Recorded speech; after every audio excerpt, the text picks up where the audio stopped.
12번 빨리 안 해? 감시자가 제 등을 몽둥이로 툭 쳤습니다. 저는 떨리는 손으로 키보드를 두드렸죠. 컴퓨터 화면에는 보이스피싱 피해자 명단이 가득했습니다. 수십 년을 농협에서 일하며 지점장까지 했던 제가 이제는 그저 번호로 불리고 있었습니다. 창문엔 철창, 밥은 하루 두 끼, 화장실도 허락받아야 했죠. 어떻게 이렇게 됐을까요?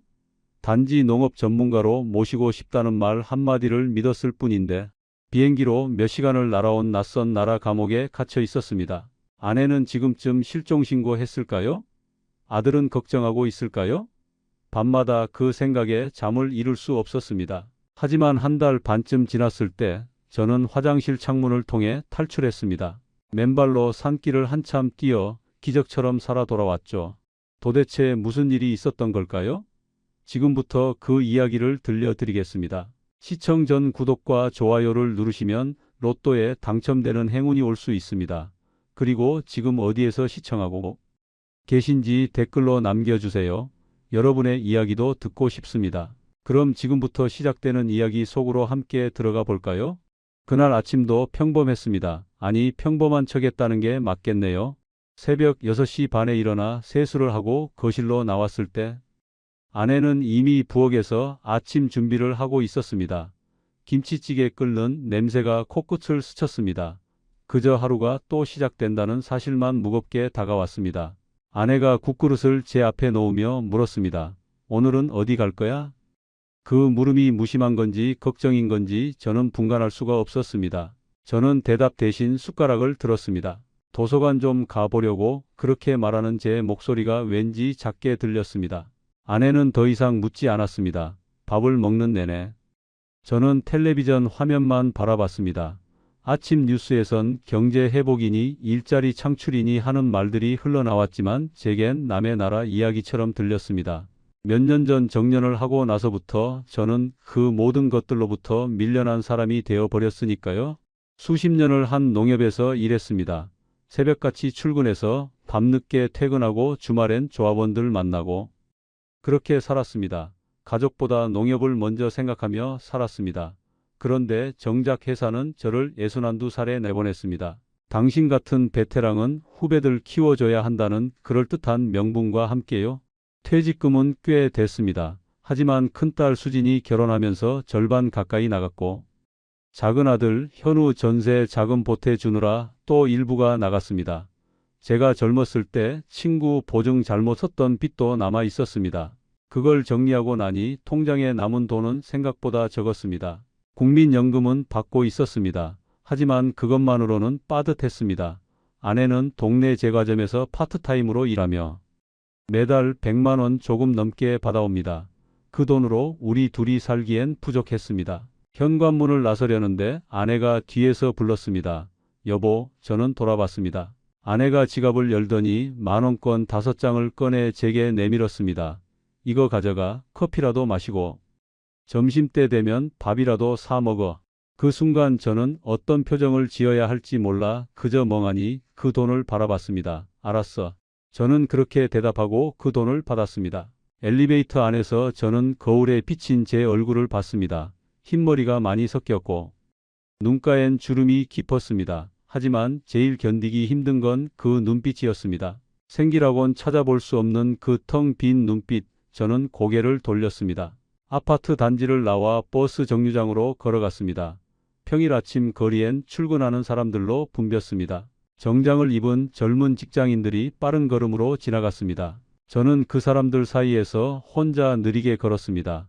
마치 시간이 다르게 흐르는 세계에 사는 사람처럼요. 예전엔 저도 저렇게 바쁘게 움직였는데 이젠 갈 곳이 없으니 천천히 걸을 수밖에 없었습니다. 도서관 성인 열람실은 벌써 사람들로 가득했습니다. 저처럼 갈 곳 없는 중년 남자들이 신문을 보거나 졸고 있었습니다. 저는 구석자리에 앉아 구인구직 신문을 펼쳤습니다. 매일 보는 신문이었지만 오늘도 펼쳤습니다. 경비원 모집 나이 제한 있음, 주차관리원 모집 체력 좋은 분, 배달기사 모집 오토바이 면허 필수 하나같이 제게 맞지 않는 조건들이었습니다. 설령 나이 제한이 없다 해도 저는 경쟁에서 밀렸습니다. 체력도 없고 기술도 없고 젊은 사람들처럼 빨리 배우지도 못했으니까요.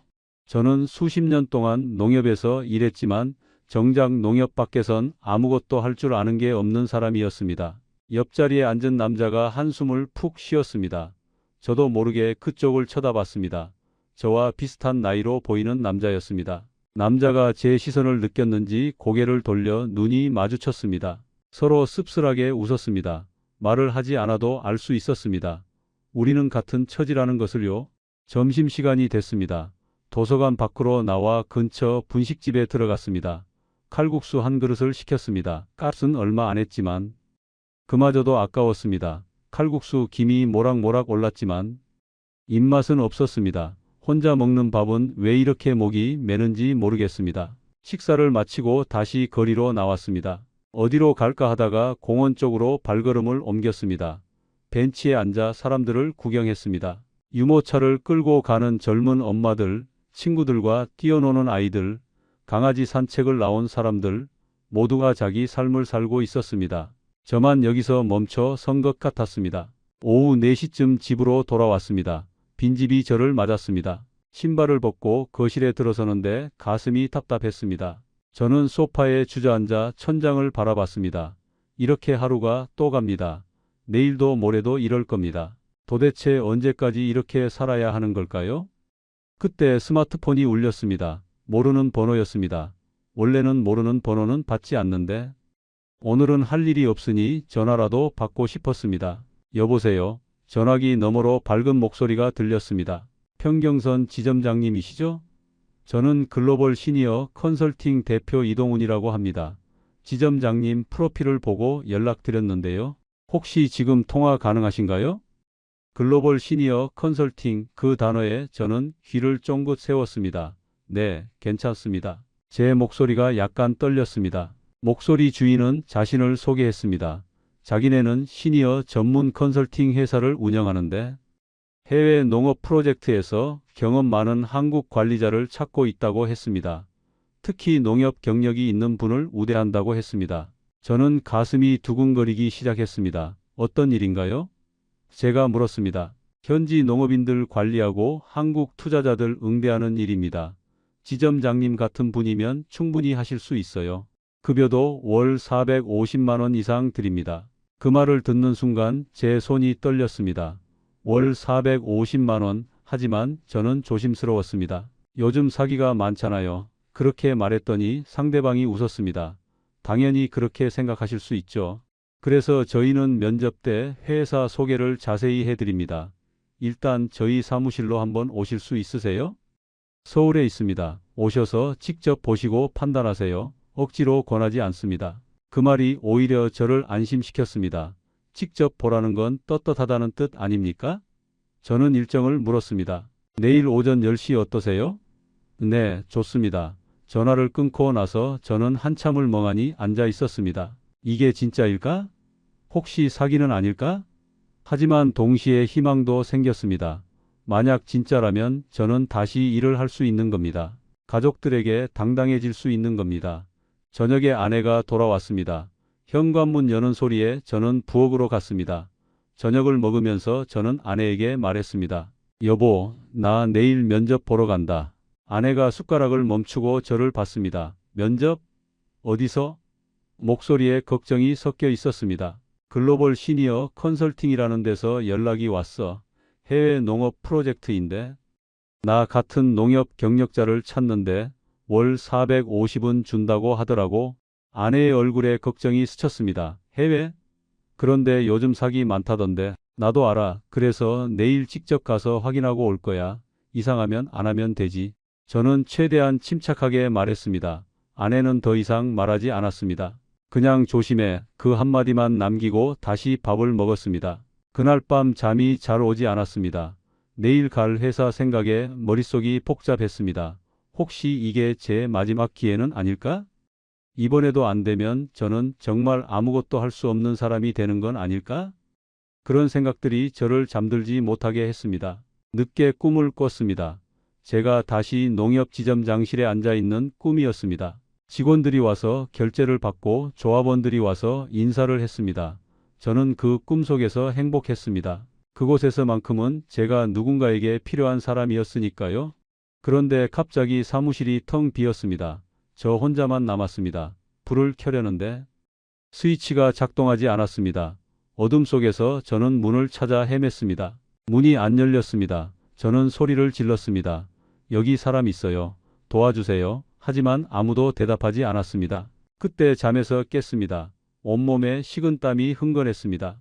옆에서 아내가 코를 골며 자고 있고 밖은 아직 어두웠습니다. 저는 천장을 보며 생각했습니다. 내일은 꼭 잘 되어야 한다고, 이번만큼은 제게 기회가 와야 한다고 그렇게 간절히 빌었습니다. 아침이 밝았습니다. 저는 평소보다 일찍 일어나 씻었습니다. 옷장에서 제일 괜찮은 양복을 꺼내 입고 넥타이도 맸습니다. 거울을 봤습니다. 몇 년 만에 처음으로 제대로 차려입은 제 모습이었습니다. 아내가 일어나 아침을 차렸습니다. 저는 밥을 먹으며 긴장한 제 모습을 들키지 않으려 애썼습니다. 아내가 말했습니다. 조심해서 다녀와. 이상하면 바로 나오고. 알았어. 현관을 나서는데 아내가 뒤에서 또 불렀습니다. 여보, 응? 잘 되면 좋겠네. 그 말에 제 가슴이 뭉클했습니다. 지하철을 타고 서울로 갔습니다. 출근 시간이라 사람들로 붐볐습니다. 저는 손잡이를 잡고 서서 창밖을 봤습니다.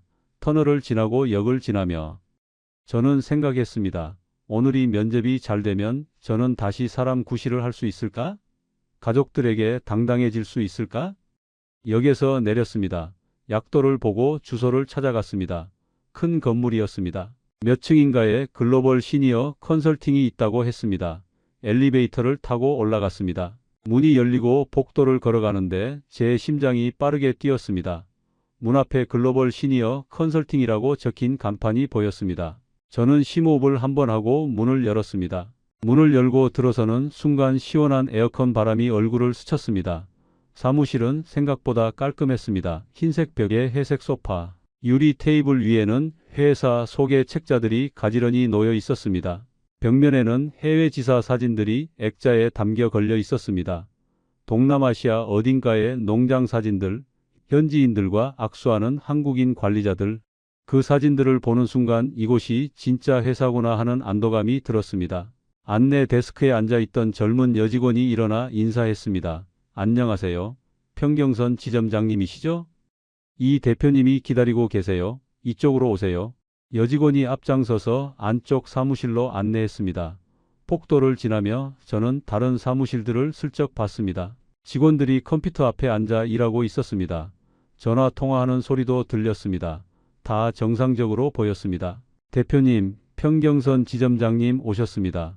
안으로 들어가자 책상 앞에 앉아 있던 남자가 일어나 저를 향해 걸어왔습니다. 40대 중반쯤으로 보이는 남자였습니다.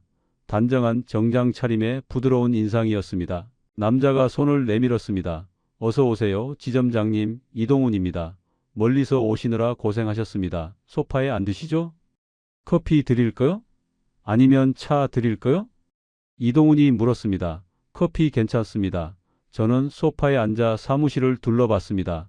책장에는 경영서적들이 꽂혀 있었고 벽에는 각종 인증서와 감사패가 걸려 있었습니다. 정부기관 표창이라고 적힌 액자도 보였습니다. 이동훈이 제 맞은편에 앉으며 말했습니다. 지점장님 프로필 잘 봤습니다. 수십 년 농협 경력에 지점장까지 하셨더라고요. 정말 훌륭하신 이력이십니다. 그의 말에 저는 괜히 어깨가 으쓱해졌습니다. 요즘 같은 세상에 지점장님 같은 분 드물어요. 그 세월 동안 한 직장에서 성실하게 일하셨다는 것 자체가 대단한 겁니다. 요즘 젊은 사람들은 1년도 못 채우고 옮겨 다니잖아요. 그런 사람들한테 일을 맡기면 불안하거든요. 그래서 저희는 지점장님처럼 경험 많고 책임감 있는 분들을 찾고 있습니다. 그의 말 한마디 한마디가 오랜만에 제가 인정받는 기분이었습니다. 쓸모 있는 사람이 된 기분이었습니다. 저는 커피를 한 모금 마셨습니다. 은은한 향이 입안에 퍼졌습니다. 이동훈도 커피를 마시며 말을 이었습니다. 그럼 이제 본격적으로 저희 회사와 채용권에 대해 말씀드리겠습니다. 그는 노트북을 열어 자료 화면을 제게 보여줬습니다. 저희는 동남아시아의 여러 농업 프로젝트를 운영하고 있습니다. 주로 현지에서 한국 투자자들과 협력하는 사업을 하고 있고요. 최근에 한 지역 프로젝트를 확장하면서 한국인 관리자가 필요하게 됐습니다. 화면에는 깔끔한 농장 사진들과 직원들이 일하는 모습이 나왔습니다. 구체적으로 어떤 일인가요? 제가 물었습니다. 현지 농업인들 관리하시고 한국에서 오는 투자자 미팅 때 통역이랑 조율 도와주시는 겁니다. 지점장님은 농협 출신이시니까 농업 관련 자문도 맡아주시면 됩니다. 어려운 일 아닙니다. 지점장님 경력이면 충분히 하실 수 있어요. 그 정도면 제가 할 수 있을 것 같았습니다. 수십 년 동안 조합원 관리하고 고객 응대하던 일이었으니까요. 급여는 어떻게 되나요? 제가 조심스럽게 물었습니다. 이동훈이 웃으며 대답했습니다. 기본급 월 450만 원이고요. 현지 숙소는 회사에서 제공합니다. 식비도 일부 지원되고요. 계약 기간은 1년인데 석 달마다 한국 방문 기회를 드립니다. 왕복 항공료는 회사 부담이고요. 그러니까 실질적으로는 450만 원 이상 받으시는 거죠. 제 심장이 빠르게 뛰기 시작했습니다. 월 450만 원의 숙소 제공. 이건 제가 지금껏 찾던 조건 그 이상이었습니다. 너무 좋은 조건 아닌가요? 솔직히 의심스러웠습니다. 이렇게 좋은 조건이 왜 저한테 오는 건지 이해가 안 됐습니다. 이동훈이 진지한 표정으로 말했습니다. 지점장님 마음 이해합니다. 요즘 사기가 많으니까 당연히 조심하셔야죠. 하지만 저희는 다릅니다. 저희가 이렇게 좋은 조건을 드리는 이유는 간단합니다. 제대로 된 사람을 구하기가 정말 어렵거든요. 젊은 사람들은 해외 나가려 하지 않고 나이 드신 분들은 경험이 부족하시고요. 지점장님처럼 경험도 있고 책임감도 있는 분이 필요한 겁니다. 그의 설명이 논리적으로 들렸습니다. 그런데 한 가지 더 궁금한 게 있습니다. 계약서 같은 건 어떻게 되나요? 이동훈이 서랍에서 서류를 꺼내 제게 건넸습니다. 당연히 계약서 쓰죠. 이게 표준 계약서입니다. 천천히 읽어보세요. 저는 계약서를 받아 읽기 시작했습니다. 근무 조건, 급여, 복지, 계약 기간 모든 게 명시되어 있었습니다. 회사 직인도 찍혀 있었습니다. 겉으로 보기엔 완벽했습니다. 다만 한 가지만 말씀드리면요. 이동훈이 말했습니다. 이 자리는 경쟁이 좀 있습니다. 사실 지점장님 말고도 다른 분들이 지원하셨거든요. 그래서 빨리 결정하시는 게 좋을 것 같습니다. 늦으면 기회를 놓치실 수도 있어요. 그 말에 제 마음이 급해졌습니다. 다른 사람한테 기회가 넘어간다는 생각에 불안해졌습니다. 저는 계약서를 다시 한번 훑어봤습니다. 뭔가 이상한 점이 있나 찾아보려 했지만 특별히 문제될 만한 건 보이지 않았습니다. 지점장님, 이동훈이 말했습니다. 제가 이 일 오래 했는데요. 솔직히 말씀드리면 지점장님 같은 분한테 이런 기회가 자주 오지 않습니다. 나이도 있으시고 현실적으로 국내에서 괜찮은 일자리 구하기 쉽지 않으시잖아요. 그런데 저희는 지점장님의 경험을 인정해 드리고 제대로 된 대우를 해 드리고 싶습니다. 그의 말 한마디 한마디가 제 마음을 흔들었습니다. 맞는 말이었습니다. 제 나이에 국내에서 이런 조건을 주는 곳은 없었습니다. 이게 정말 마지막 기회일지도 모른다는 생각이 들었습니다. 다만 출국 전에 교육이 필요합니다. 현지 업무 방식이나 문화 같은 거요. 그래서 현지에서 일주일 정도 교육을 받으셔야 합니다. 교육비는 회사 부담이고요. 항공료랑 숙박도 다 저희가 처리합니다. 교육 마치고 괜찮으시면 그때 정식 계약하시면 됩니다. 일주일 교육이요. 현지 사정도 보시고 실제로 일할 환경도 체크하시라는 겁니다. 가보시면 아시겠지만 생각보다 좋습니다. 한인 커뮤니티도 있고 한식당도 많고요. 저는 잠시 생각했습니다. 일주일 정도 다녀오는 건 큰 부담이 아니었습니다. 오히려 직접 보고 판단할 수 있으니 더 안전한 것 같았습니다. 교육받고 마음에 안 들면 안 하면 되는 거니까요.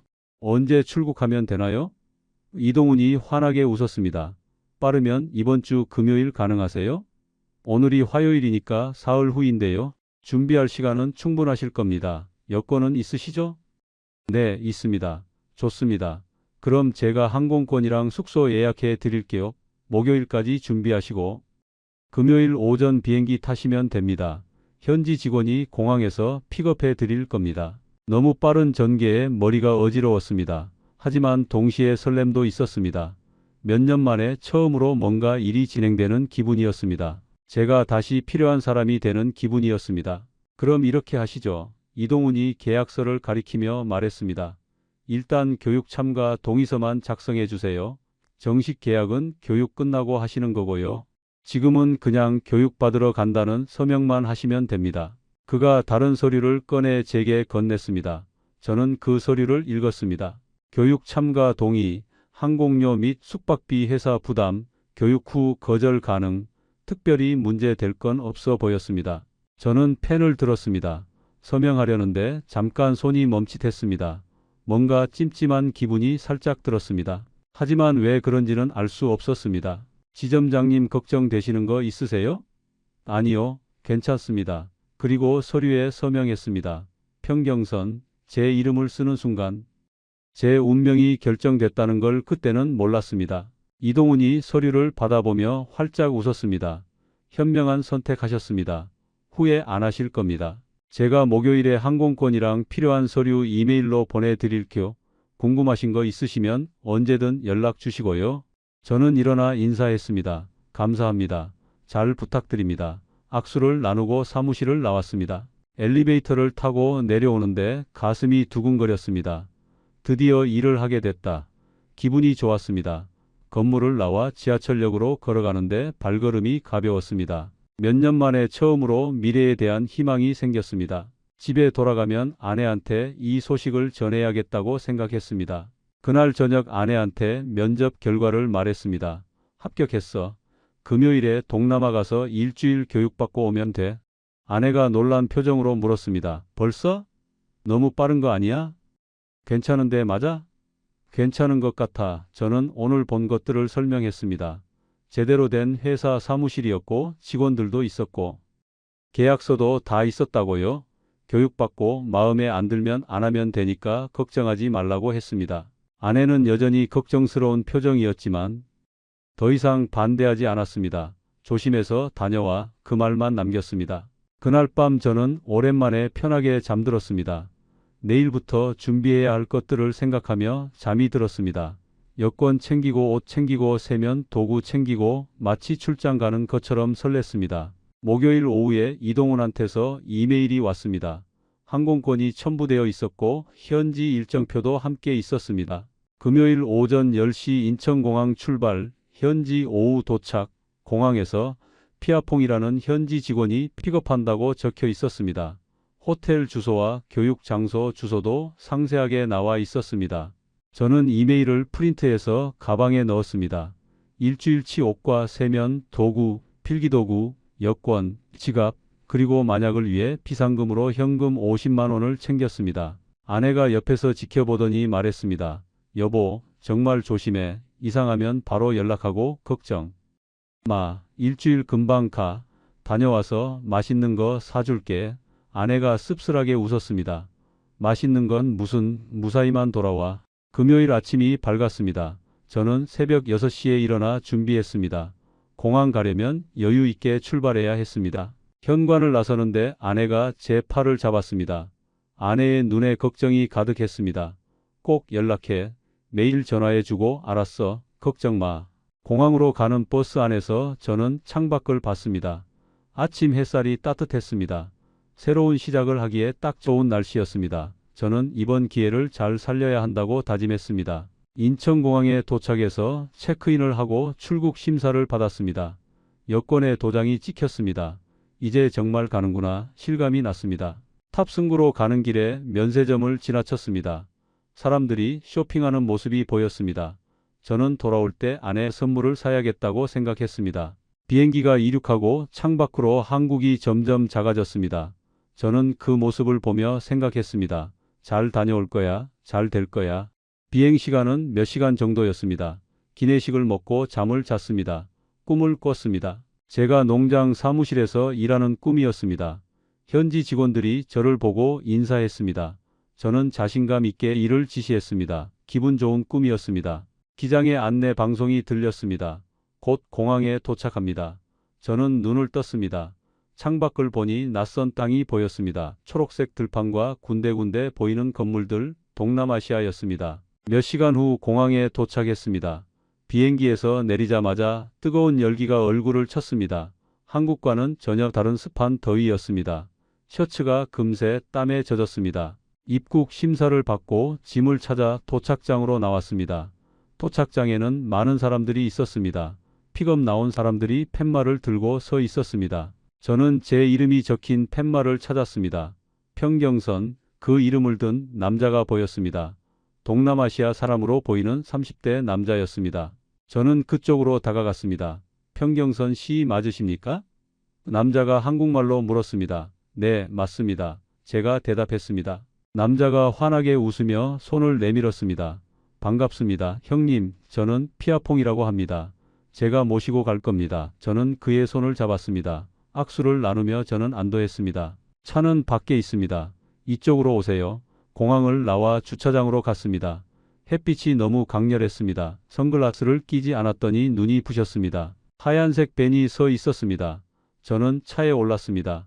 에어컨이 시원했습니다. 창밖으로 낯선 풍경이 지나갔습니다. 야자수가 늘어선 도로, 오토바이를 탄 사람들, 노점상들, 모든 게 신기했습니다.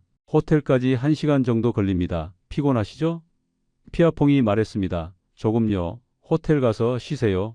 저녁에 제가 다시 모시러 갈게요. 이 대표님이 저녁 식사 함께 하자고 하셨어요. 차는 시내로 들어갔습니다. 건물들이 많아졌습니다. 그런데 점점 건물들이 낡아 보이기 시작했습니다. 차창 밖 풍경이 점점 외곽 같아 보였습니다. 저기 호텔이 시내에 있다고 들었는데 이상했습니다. 피아퐁이 백미러로 저를 보며 웃었습니다.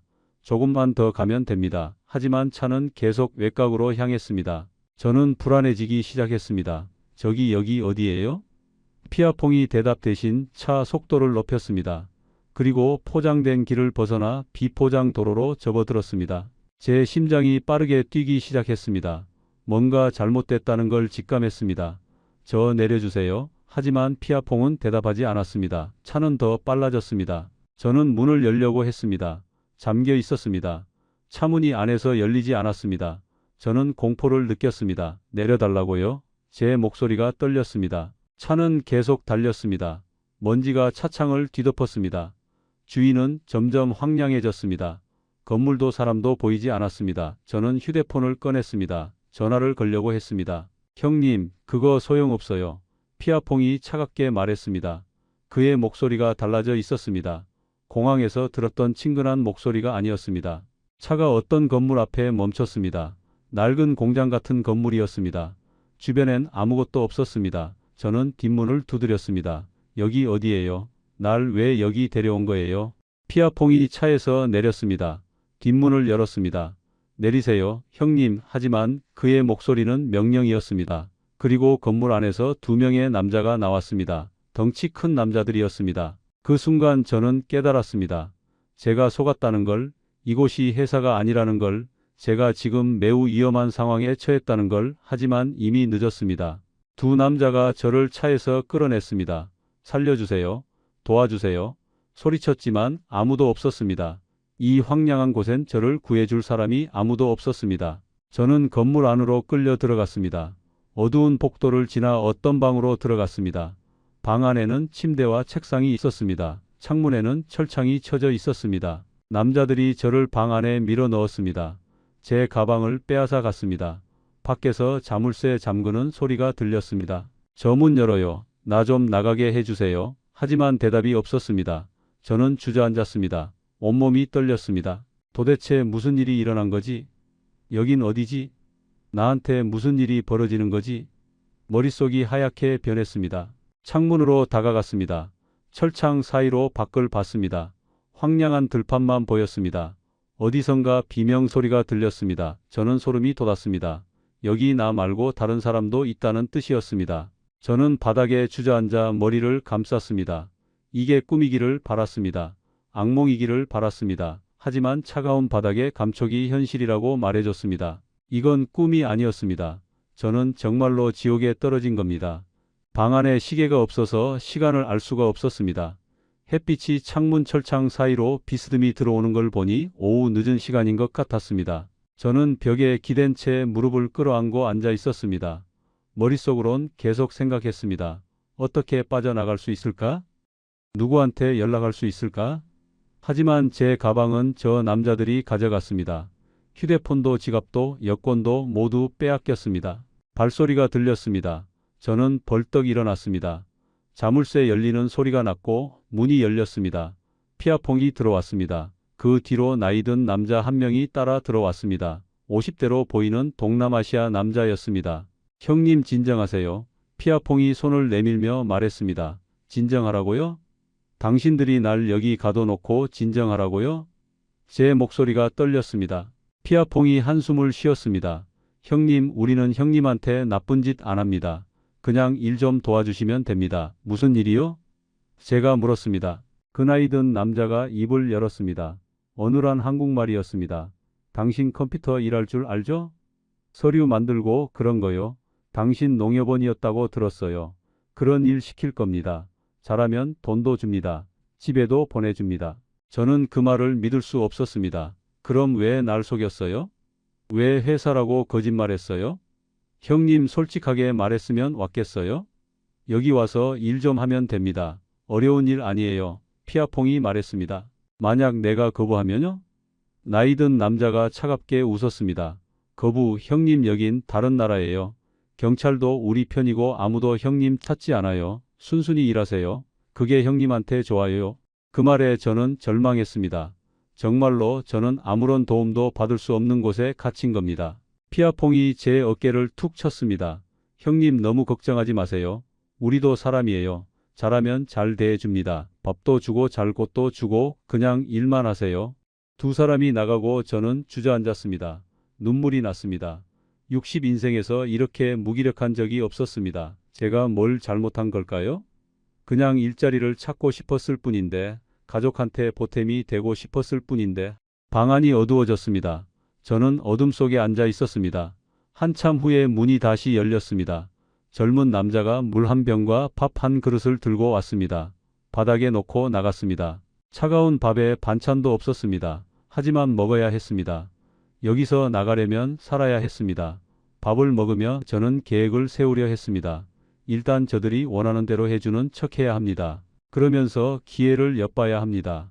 탈출할 방법을 찾아야 합니다. 아니면 누군가에게 연락할 방법이라도 저는 포기할 수 없었습니다. 밤이 깊어갔습니다. 멀리서 개 짖는 소리가 들렸습니다. 그리고 또 비명 소리가 들렸습니다. 누군가 울부짖고 있었습니다. 그 소리를 듣는데 온몸에 소름이 돋았습니다. 저 사람도 저처럼 속아서 온 사람일 겁니다. 저 사람은 무슨 일을 당하고 있는 걸까요? 저는 침대에 누웠습니다. 이불도 없었습니다. 하지만 피곤해서 눈이 감겼습니다. 잠들기 직전 아내 얼굴이 떠올랐습니다. 지금쯤 걱정하고 있겠죠? 제가 연락이 안 되니까 불안해하고 있을 겁니다. 미안했습니다. 당신 말을 들을 걸, 조심하라는 말을 들을 걸. 그날 밤 악몽을 꿨습니다. 제가 어둠 속을 헤매는 꿈이었습니다. 출구를 찾아 뛰었지만 끝없는 폭도만 이어졌습니다. 문이 열리는 소리에 잠에서 깼습니다. 형님 일어나세요. 씻고 밥 먹고 일하러 가야죠. 피아퐁이 밝은 표정으로 말했습니다. 마치 이게 정상인 것처럼. 저는 일어났습니다. 선택의 여지가 없었습니다. 복도로 나갔습니다.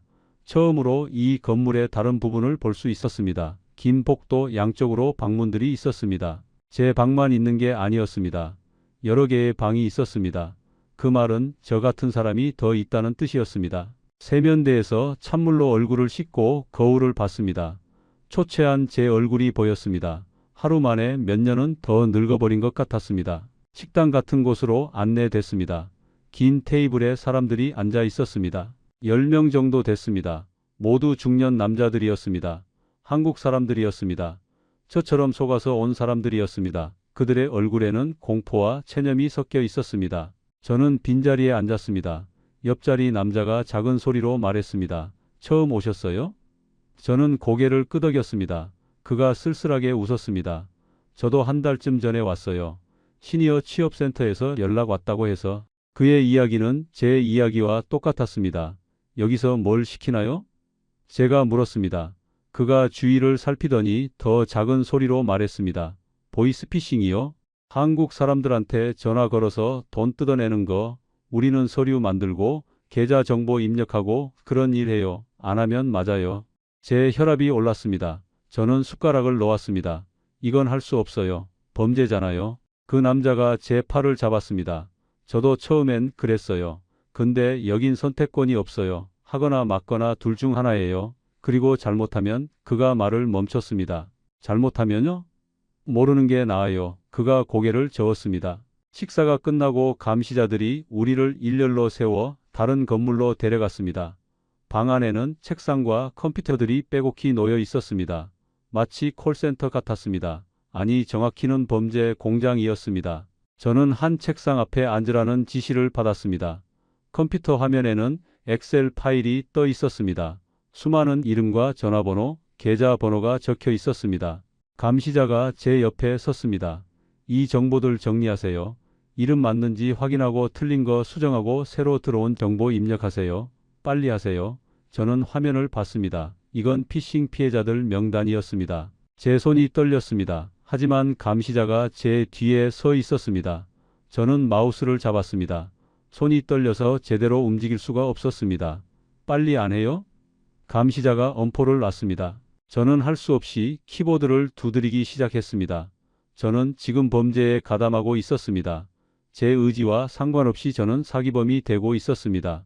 점심시간이 됐습니다. 다시 식당으로 갔습니다. 밥을 먹으며 아까 그 남자가 말했습니다. 이름이 뭐예요? 평경선입니다. 저는 대답했습니다. 전 김철수예요. 우리 서로 의지해요. 여긴 그거라도 없으면 못 버텨요. 오후에도 같은 일을 했습니다.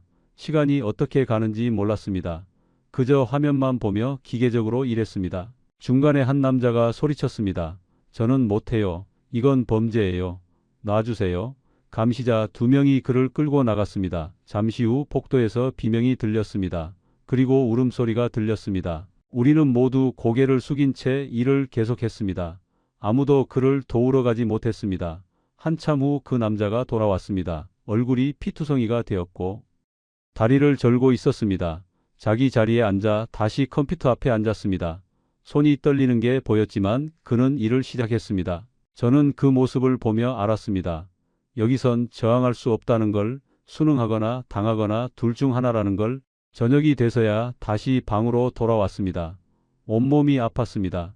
책상 앞에 하루 종일 앉아 있었더니 허리가 끊어질 것 같았습니다. 하지만 육체적 고통보다 정신적 고통이 더 컸습니다. 저는 범죄자가 되고 있었습니다. 오늘 제가 입력한 정보로 누군가 사기를 당할 겁니다. 돈을 잃을 겁니다. 저처럼 절박한 사람이 마지막 재산을 잃을지도 모릅니다. 그 생각을 하니 견딜 수 없었습니다. 그때 복도에서 발소리가 들렸습니다. 여러 명이 지나가는 소리였습니다. 그리고 옆방에서 소리가 들렸습니다. 문 두드리는 소리, 애원하는 소리, 그리고 비명. 저는 귀를 막았습니다. 듣고 싶지 않았습니다. 머릿속으론 계속 생각했습니다. 어떻게 여기서 나갈 수 있을까? 어떻게 도움을 요청할 수 있을까? 하지만 답이 나오지 않았습니다. 이틀이 지나고 사흘이 지났습니다.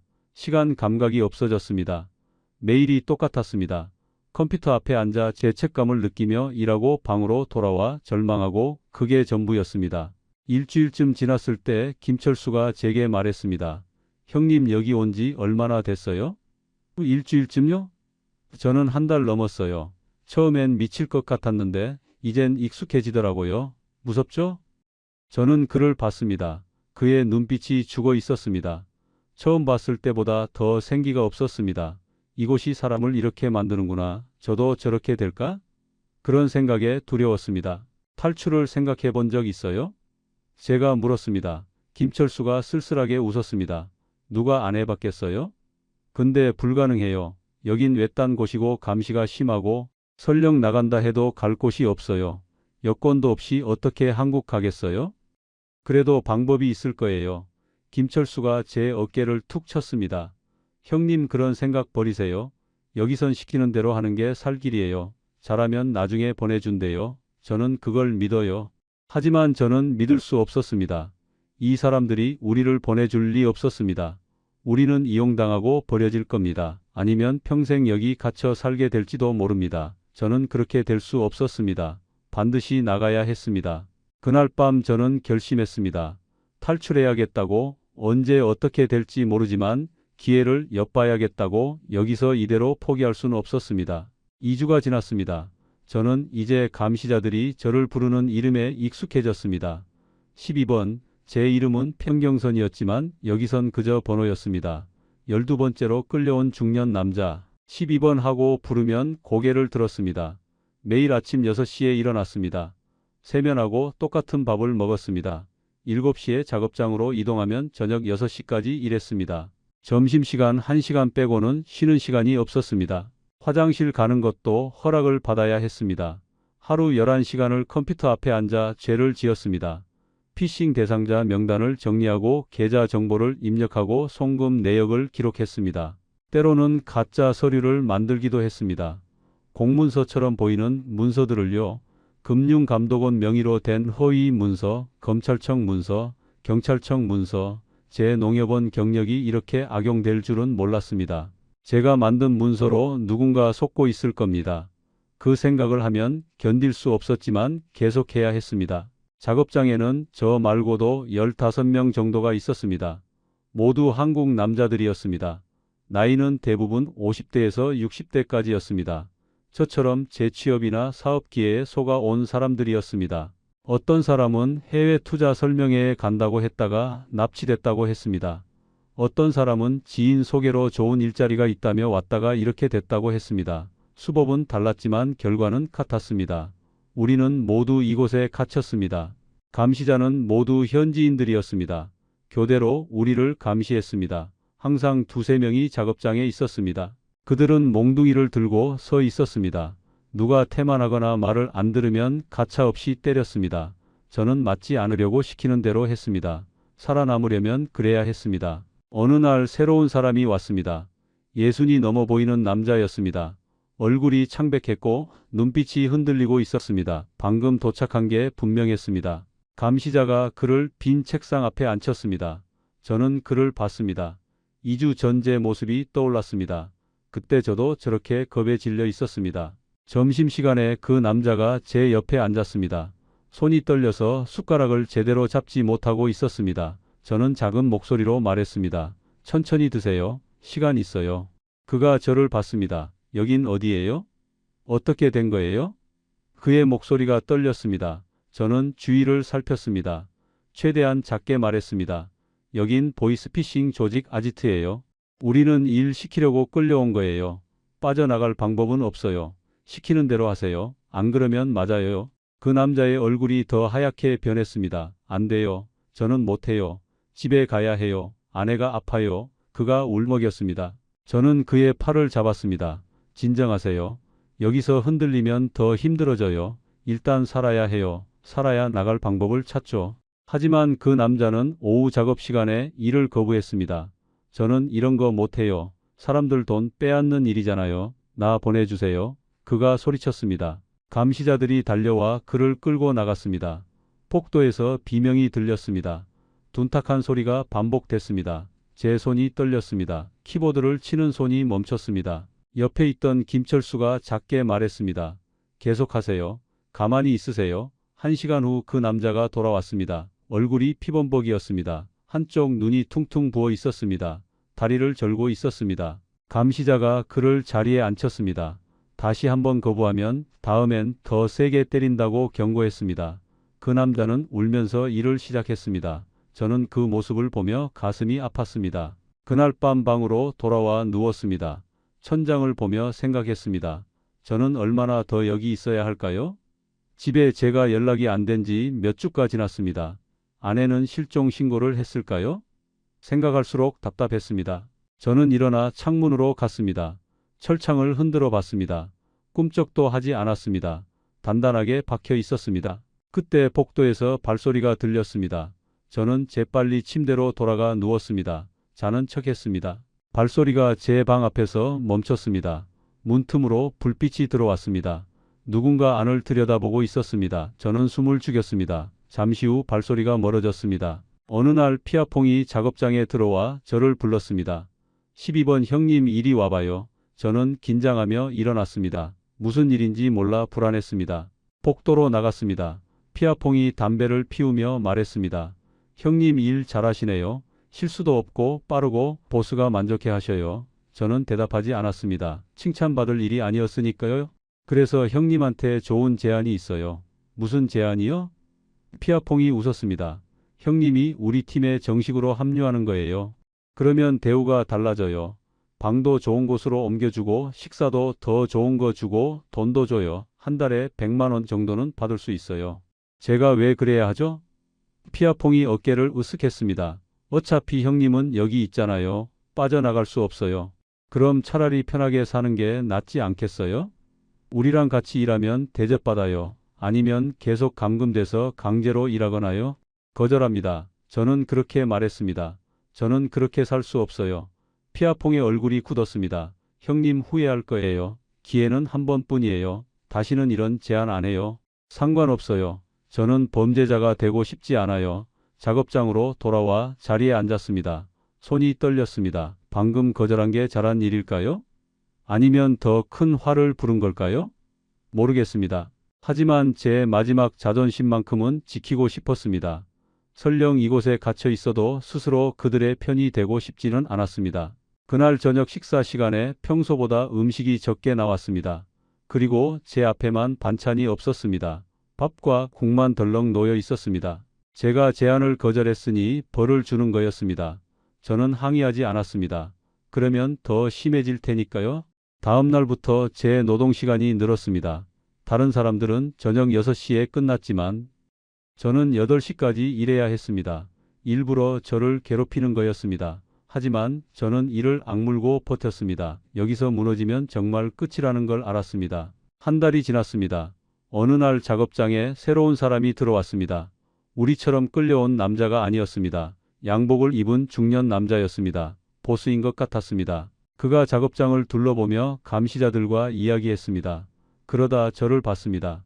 피아퐁에게 뭔가 물었습니다. 피아퐁이 저를 가리키며 뭐라고 대답했습니다. 보스가 제게 다가왔습니다. 당신이 제안 거절한 사람이에요? 그가 한국말로 물었습니다. 저는 고개를 끄덕였습니다.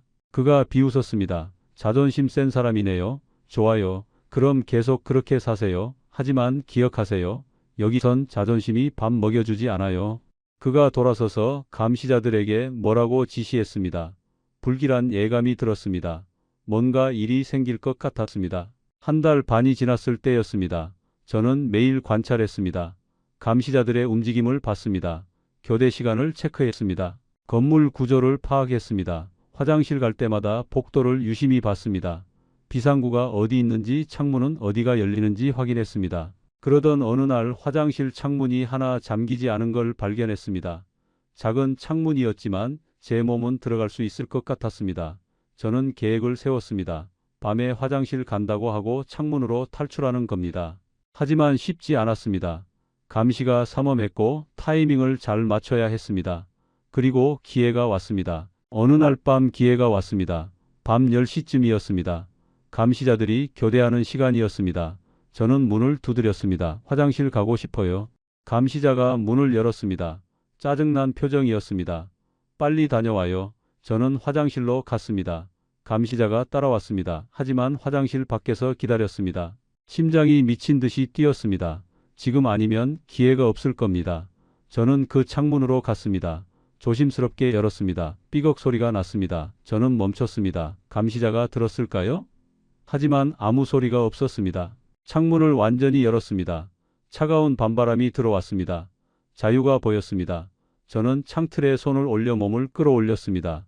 62살의 몸이 말을 잘 듣지 않았습니다. 팔에 힘을 주었습니다. 반쯤 몸이 나갔습니다. 그때 뒤에서 소리가 들렸습니다. 야, 뭐해? 감시자였습니다. 들켰습니다. 하지만 저는 힘을 주어 몸을 밀어냈습니다. 창문 밖으로 떨어졌습니다. 땅에 부딪혔습니다. 허리가 욱신거렸습니다. 하지만 일어나야 했습니다. 뒤에서 고함 소리가 들렸습니다. 사이렌 소리, 개 짖는 소리가 들렸습니다. 저는 어둠 속으로 뛰었습니다. 맨발이었습니다. 돌이 발바닥을 찔렀습니다. 피가 났습니다. 하지만 멈출 수 없었습니다. 뒤에서 손전등 불빛이 제 뒤를 쫓았습니다. 숲으로 들어갔습니다. 나뭇가지가 얼굴을 긁었습니다. 넘어졌습니다. 일어났습니다. 다시 뛰었습니다. 숨이 턱까지 찼습니다. 62살의 폐가 비명을 질렀습니다. 거기서 뒤에서 외치는 소리가 들렸습니다. 하지만 저는 멈추지 않았습니다. 아내 얼굴이 떠올랐습니다. 수진이가 떠올랐습니다. 현우가 떠올랐습니다. 저는 살아야 했습니다. 한참을 뛰었습니다. 얼마나 뛰었는지 모르겠습니다. 뒤에서 소리가 점점 멀어졌습니다. 저는 나무 뒤에 숨어 숨을 죽였습니다. 손전등 불빛이 제 근처를 비췄습니다. 저는 눈을 감고 기도했습니다. 제발 지나가게 해주세요. 불빛이 움직였습니다. 그들이 멀어졌습니다. 저는 안도의 한숨을 쉬었습니다. 하지만 안심할 수 없었습니다. 저는 다시 일어나 조심스럽게 어둠 속을 헤쳤습니다. 달빛만이 길을 비춰줬습니다. 별이 하늘에 가득했습니다. 한참을 걸었습니다.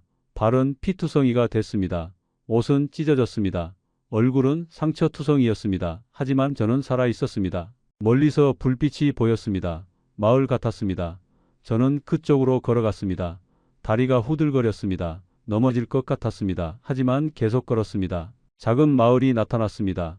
몇 채의 집들, 가로등, 저는 창고 같은 건물을 발견했습니다. 문이 잠기지 않았습니다. 안으로 들어가 구석에 숨었습니다. 그리고 비로소 긴장이 풀렸습니다. 저는 정말로 도망쳤습니다. 하지만 아직 안전하지 않았습니다. 여전히 낯선 나라였습니다. 여권도 돈도 휴대폰도 없었습니다. 어떻게 해야 할지 몰랐습니다. 하지만 일단 살았습니다. 그곳에서 벗어났습니다. 그것만으로도 감사했습니다. 저는 창고 바닥에 누웠습니다. 발에서 피가 났습니다. 얼굴에 상처가 쓰렸습니다. 온몸이 아팠습니다. 하지만 저는 웃었습니다. 살아있다는 게 이렇게 좋은 건지 몰랐습니다. 눈을 떴을 때 햇빛이 창고 틈으로 들어오고 있었습니다. 온몸이 뻐근했습니다. 어제 뛰고 넘어진 게 다 느껴졌습니다. 창고 문틈으로 밖을 봤습니다. 아이들이 뛰어놀고 여자들이 빨래를 널고 있는 조용하고 평화로운 마을이었습니다. 저는 어떻게 해야 할지 생각했습니다. 경찰에 가야 할까요? 하지만 피아퐁이 말했습니다. 경찰도 자기들 편이라고 믿을 수 있을까요? 한국 대사관에 가야 할까요? 하지만 어디 있는지 몰랐습니다. 창고에서 나가야 했습니다. 사람들이 저를 이상한 눈으로 봤습니다. 옷은 찢어져 있고 얼굴은 상처투성이에 완전히 거지 같았습니다. 그때 뒤에서 소리가 들렸습니다. 한국말이었습니다. 저기요. 저는 돌아봤습니다. 젊은 여자가 다가오고 있었습니다. 20대로 보이는 한국 사람이었습니다. 배낭을 메고 여행객 같았습니다. 괜찮으세요? 많이 다치신 것 같은데 그녀가 걱정스러운 표정으로 물었습니다. 여기 앉으세요. 그녀가 근처 벤치를 가리켰습니다. 저는 비틀거리며 벤치에 앉았습니다. 그녀가 가방에서 물을 꺼냈습니다. 드세요. 저는 받아 마셨습니다. 물이 목구멍으로 넘어갔습니다. 너무 급하게 마셔서 기침이 났습니다. 천천히 드세요. 그녀가 제 등을 두드려 줬습니다. 무슨 일 있으세요? 도와드릴 일 있으면 말씀하세요. 저는 이야기했습니다. 제가 어떻게 여기 오게 됐는지, 어떻게 속았는지, 어떤 일을 당했는지, 어떻게 도망쳤는지를 말하는 동안 눈물이 났습니다. 세상에, 그녀가 충격받은 표정으로 말했습니다. 저는 정아름이에요. 대학원생이고 배낭여행 중이에요. 대사관에 가요. 제가 도와드릴게요. 이 낯선 곳에서 도와주는 사람이 있다는 게 너무 고마웠습니다. 고맙습니다. 제 목소리가 떨렸습니다. 정아름이 휴대폰을 꺼냈습니다. 대사관에 전화할게요. 하지만 저는 손을 내밀었습니다. 잠깐만요. 여기서 전화하면 안 될 것 같아요. 그 사람들이 추적할지도 몰라요. 그럼 수도로 가요. 거기 대사관 있어요. 직접 찾아가요. 우리는 버스 터미널로 갔습니다. 버스는 몇 시간 후에 출발한다고 했습니다. 우리는 대합실에서 기다렸습니다. 저는 계속 주위를 살폈습니다. 혹시 추격자들이 올까봐 불안했습니다. 괜찮아요. 이제 안전해요. 정아름이 말했습니다. 저는 안심할 수 없었습니다. 여기를 벗어나기 전까지는 우리는 버스를 타고 수도로 갔습니다. 몇 시간이 걸렸습니다. 저는 버스 안에서 깊이 잠들었습니다. 아저씨 도착했어요. 눈을 뜨니 큰 도시가 보였습니다. 정아름이 택시를 잡았습니다. 한국 대사관으로 가 달라고 했습니다. 저는 창밖을 봤습니다. 거리가 정상적인 세상이었습니다. 한참 지나 큰 건물에 태극기가 보였습니다. 그 순간 저는 울컥했습니다. 대사관 안으로 들어갔습니다. 저 도와주세요. 저 한국 사람인데 납치당했다가 도망쳤어요. 직원이 놀란 표정으로 다른 직원을 불렀습니다. 곧 영사가 나와 저를 방으로 안내했습니다. 저는 다시 설명했습니다. 처음부터 끝까지 이동훈이라는 사람이 연락 왔던 것, 서울 사무실에 갔던 것, 계약서에 서명했던 것, 이곳에 도착해서 납치된 것, 보이스피싱 작업을 강요당한 것, 탈출한 것, 모든 걸 말했습니다. 영사는 심각한 표정으로 들었습니다. 일단 여권을 재발급해 드리겠습니다. 그리고 경찰에 신고하고 현지 당국과 협조해서 그 조직을 찾겠습니다. 가족분들에게도 연락드리겠습니다. 가족, 그 단어를 듣는 순간 제 눈에서 눈물이 쏟아졌습니다. 아내 얼굴이 떠올랐습니다. 가족분께 전화하세요. 영사가 전화기를 건넸습니다. 저는 떨리는 손으로 아내 번호를 눌렀습니다. 여보세요? 여보, 나야. 제 목소리가 떨렸습니다. 그리고 비명 같은 소리가 들렸습니다. 여보, 당신이야? 정말 당신이야? 아내가 울부짖었습니다. 우리는 한참 동안 울기만 했습니다. 한참 후에 아내가 말했습니다. 어디야? 괜찮아? 다친 데는 없어? 대사관이야. 괜찮아. 곧 돌아갈게. 조금만 기다려줘. 걱정했어. 정말 많이 걱정했어. 경찰에 신고하고 매일 전화했는데 소식이 없었어. 당신이 죽은 줄 알았어. 저는 가슴이 아팠습니다. 미안해 여보. 내가 잘못했어. 당신 말을 들을 걸 그랬어. 빨리 와. 기다릴게. 저는 한참 동안 전화기를 쥐고 있었습니다. 여권 재발급에 며칠 걸릴 겁니다. 그동안 안전한 곳에 머물러야 합니다. 숙소를 마련해 드리겠습니다. 그리고 병원에 가셔야겠어요. 상처 치료 받으시고 건강검진 받으세요. 영사가 말했습니다. 저는 고개를 끄덕였습니다. 그리고 물었습니다. 저랑 같이 갇혀 있던 사람들은요? 구출할 수 있나요? 최선을 다하겠습니다. 현지 경찰과 협조해서 그곳을 찾아내겠습니다. 하지만 쉽지 않을 겁니다. 저는 답답했습니다. 김철수, 그리고 다른 사람들, 그들은 아직 거기 있습니다. 하루빨리 구출해야 합니다. 대사관에서 나왔습니다. 어떻게 됐어요? 정아름이 물었습니다. 여권 재발급 받고 며칠 후에 한국 갈 수 있대요. 다행이에요. 정아름이 웃었습니다. 정말 고맙습니다. 당신이 아니었으면 저는 어떻게 됐을지 몰라요. 당연한 일했을 뿐이에요. 무사히 돌아가세요. 저는 정아름의 손을 꼭 잡았습니다. 사흘을 병원에 있었습니다. 병원에서 의사가 말했습니다. 영양실조 상태고 탈수 증상이 있어요. 상처도 감염됐네요. 치료하셔야겠어요. 몸은 조금씩 나아졌습니다. 상처도 아물었습니다. 하지만 마음의 상처는 쉽게 아물지 않았습니다. 밤마다 악몽을 꿨습니다. 다시 그 감옥에 갇힌 꿈이었습니다. 도망치려는데 다리가 움직이지 않는 꿈이었습니다. 감시자들이 쫓아오는 꿈이었습니다. 비명을 지르며 깼습니다. 식은땀을 흘리며 깼습니다. 영사가 병원에 왔습니다. 여권 나왔어요. 내일 한국 가실 수 있어요. 감사합니다. 한 가지 더 알려드릴 게 있어요. 현지 경찰이 그 장소를 급습했습니다. 하지만 이미 비어 있었어요. 그들이 눈치채고 철수한 것 같습니다. 피해자들도 다른 곳으로 옮긴 것 같고요. 제 가슴이 철렁했습니다. 김철수, 다른 사람들 구하지 못한 겁니다. 제 탈출 때문에 오히려 그들이 더 위험해진 건 아닐까? 죄책감이 몰려왔습니다. 너무 자책하지 마세요. 잘못이 아닙니다. 그리고 우리는 계속 찾을 겁니다. 국제 공조를 통해서라도 그 조직을 잡을 겁니다. 선생님의 증언이 큰 도움이 될 겁니다. 귀국하면 제가 아는 모든 걸 말하겠습니다. 그 사람들 얼굴, 장소, 수법 다 말하겠습니다. 반드시 잡아야 합니다. 다음 날 아침 공항에 갔습니다. 비행기를 보며 울컥했습니다.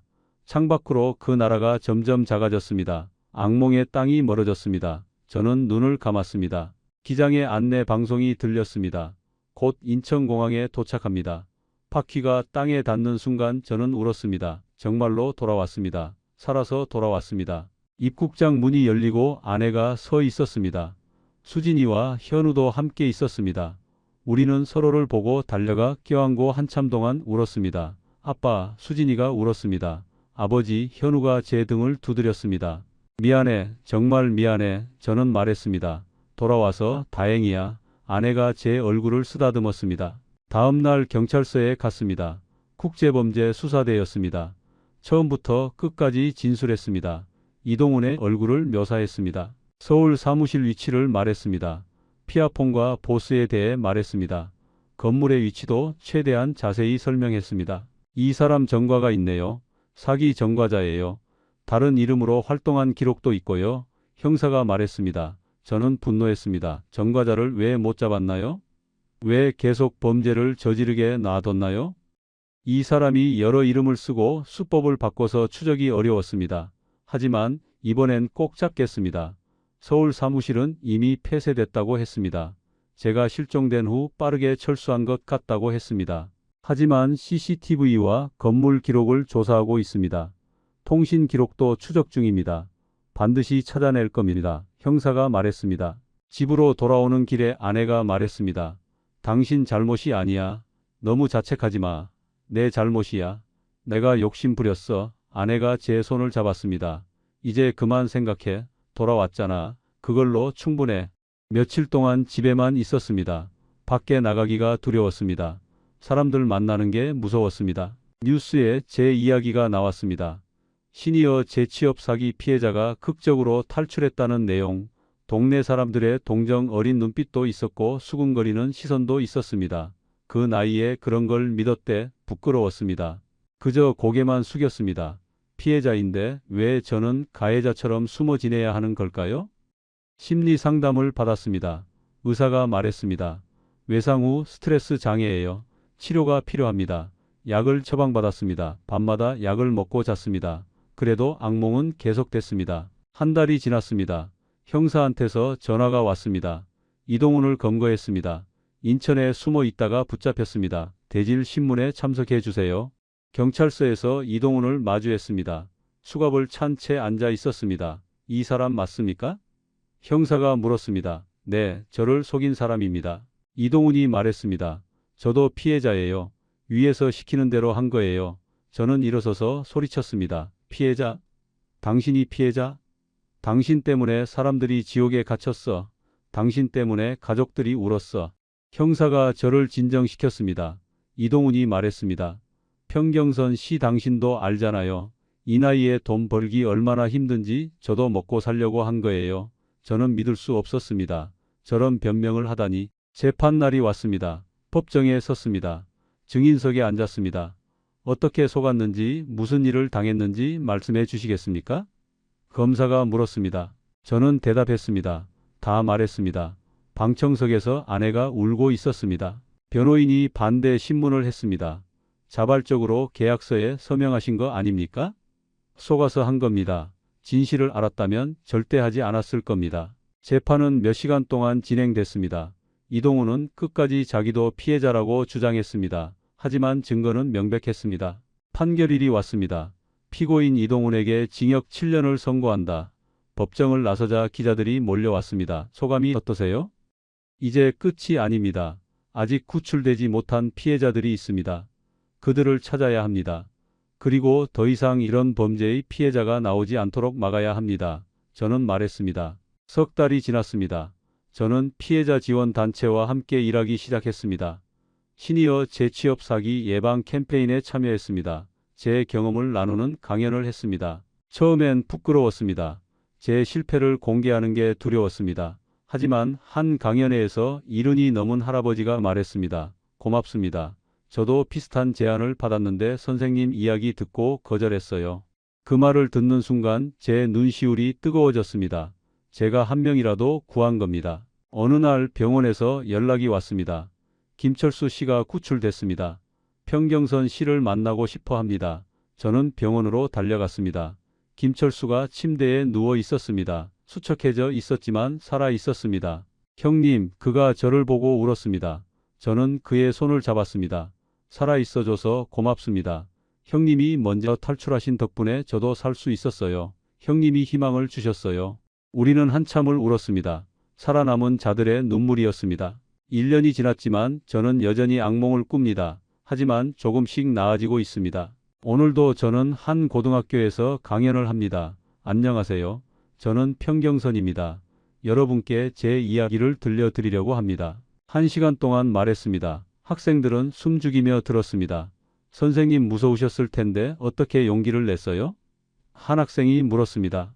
용기는 두려움이 없는 게 아니에요. 두려움 속에서도 해야 할 일을 하는 거예요. 저희가 뭘 도울 수 있어요? 부모님께 이 이야기를 해주세요. 낯선 제안을 조심하라고, 너무 좋은 조건은 의심하라고, 혼자 결정하지 말고 가족과 상의하라고. 그리고 저는 사기 수법 5가지를 설명합니다. 첫째, 당신만 특별하다고 합니다. 경력을 인정한다며 자존감을 자극합니다. 둘째, 급하게 결정하라고 합니다. 다른 사람 간다며 경쟁 심리를 유발합니다. 셋째, 너무 좋은 조건을 제시합니다. 현실적으로 불가능한 급여와 대우를 약속합니다. 넷째, 실제 사무실로 안심시킵니다. 사무실이 있다고 진짜 회사는 아닙니다. 다섯째, 작은 것부터 시작합니다.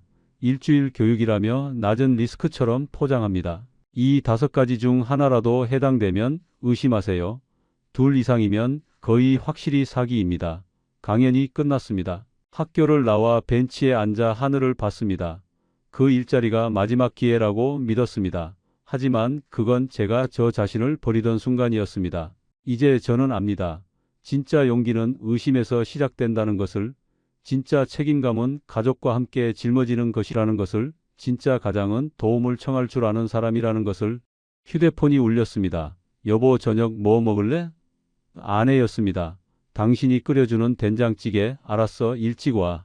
저는 일어나 걸어가며 다짐했습니다. 앞으로도 계속 말하겠다고, 제 이야기를 나누겠다고. 그게 제가 살아남은 이유라고 믿습니다.